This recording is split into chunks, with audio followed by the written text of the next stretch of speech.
تعالى لما اقول لك ايه هي اهم الحاجات اللي انت لازم تعملها في الشتاء علشان تتجنب حدوث الجفاف. السلام عليكم، انا دكتور مصطفى فرحانة، ودي معلومة اكيد مهمة لصحتك. اكبر مشكلة بتواجهنا كلنا في فصل الشتاء هي الجفاف، والموضوع بيكون زيادة عند بعض الناس لدرجة ان هم بيحسوا ايديهم اتحولت لخشب.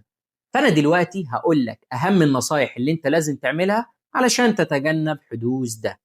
أول وأهم حاجة هي استخدام المرطبات، وأنا عن نفسي بحب أستخدم المرطبات الطبية، وده لأنها بتكون خالية من أي مواد أو زيوت عطرية تسبب تهيج للبشرة بتاعتها. تاني أهم حاجة هي الشاور أو الدش. حاول وأنت بتستحمى ما تستخدمش مية تكون سخنة قوي، وده لأن الجسم بتاعنا بطبيعته بيفرز طبقة دهنية بتعمل عزل للجسم من بره، وده بيحافظ على المية جوه الجسم.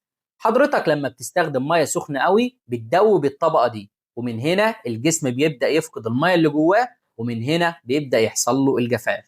كمان حاول ما تطولش قوي جوه في الدش، لان كل ما طولت اكتر كل ما جسمك اتعرض للجفاف بشكل اكبر. تالت اهم حاجه هي استخدام المرطبات بعد الشاور.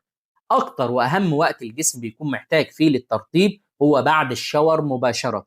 تحاول ما يعديش اكتر من 5 دقايق من غير ما تكون مرطب جسمك بشكل كويس. رابع حاجة، لو انت كنت من الناس اللي بتستخدم أجهزة التدفئة أو الدفايات جوه البيت، فانت لازم تجيب جهاز للترطيب، وده بيكون جهاز صغير زي البخاخة، ولكنه بيعمل على ترطيب الهواء بشكل مستمر، وده لأن الدفايات بتعمل جفاف للهواء اللي حواليك، وده هيأثر على جسمك ويعرضه للجفاف.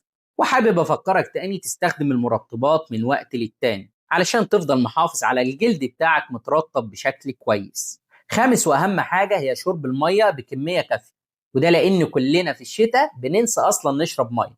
تحاول تجيب حاجه فيها ميه وتحطها جنبك علشان تفكر نفسك تشرب من وقت للتاني.